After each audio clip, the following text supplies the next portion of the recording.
اسی طرح خواتین اگر اعتکاف پہ بیٹھنا چاہتی ہیں تو ان کا ایام سے پاک ہونا یہ ضروری ہے۔ اسی طرح 10 دنوں میں ایام آنے کا بھی خطرہ نہ ہو، بلکہ انہیں یقین ہو کہ اب بھی ایام نہیں ہیں اور ان 10 دنوں میں بھی ایام نہیں آئیں گے۔ اسی طرح خواتین اگر ایام کو روکنے کے لیے دواؤں کا استعمال کرنا چاہتی ہیں تو وہ دواؤں کا استعمال بھی کر سکتی ہیں۔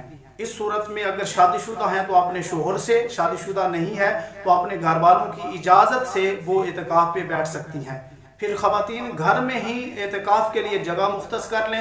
اس کے لیے بہتر یہ ہے کہ جگہ تھوڑی زیادہ مختص کریں تاکہ بعد میں انہیں پریشانی نہ ہو، اور ایسی جگہ مختص کریں کہ جہاں جو ہے وہ ٹھنڈک وغیرہ ہو، کیونکہ بعد میں آپ اس جگہ کو تبدیل نہیں کر سکتے۔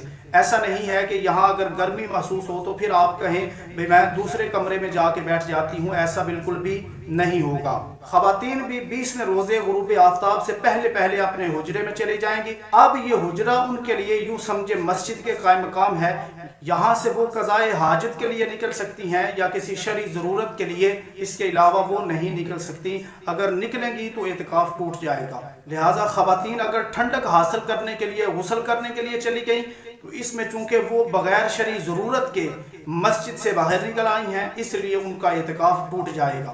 اسی طرح بعض خواتین سمجھتی ہیں کہ اگر گھر میں کوئی کام وغیرہ کرنے والا نہ ہو تو اعتکاف سے نکل کر ہم کام کر سکتی ہیں، برتن دھو سکتی ہیں، جھاڑو دے سکتی ہیں، تو ایسی بات بالکل بھی نہیں ہے۔ آپ کام کرنے کے لیے حجرے سے باہر نکلیں گی تو گویا آپ مسجد سے باہر نکل آئی ہیں، بغیر شرعی ضرورت کے نکلی ہیں، اعتکاف ٹوٹ جائے گا۔ لہٰذا اعتکاف کے دوران خواتین کام نہیں کر سکتی۔ اگر وہ اپنے اعتکاف کی جگہ پہ بیٹھ کے ہی کام کرنا چاہیں تو کر سکتی ہیں، کپڑے سلائی کرنا چاہیں وہ بھی کر سکتی ہیں، یا گھر کے چھوٹے موٹے کام وہیں بیٹھ کے اگر وہ کرنا چاہیں تو وہ بالکل کر سکتی ہیں۔ اسی طرح اگر کسی کے بچے چھوٹے ہیں، انہیں دودھ پلانا چاہیں تو دودھ بھی وہیں بیٹھے بیٹھے پلا سکتی ہیں، یا بچوں کے ساتھ کھیلنا چاہتی ہیں تو وہ اپنے بچوں کے ساتھ وہیں بیٹھ کر کھیل سکتی ہیں۔ اسی طرح کچھ خواتین سمجھتی ہیں کہ اعتکاف پہ بیٹھنے کے بعد اب بات کسی سے نہیں کر سکتے، ایسی بات بالکل بھی نہیں ہے۔ اگر کوئی بات کرنا چاہے تو بالکل کر سکتا ہے، اس کے حجرے میں جا کر بھی اسے ملنا چاہے تو مل سکتا ہے، بشرطے کہ نامحرم نہ ہو۔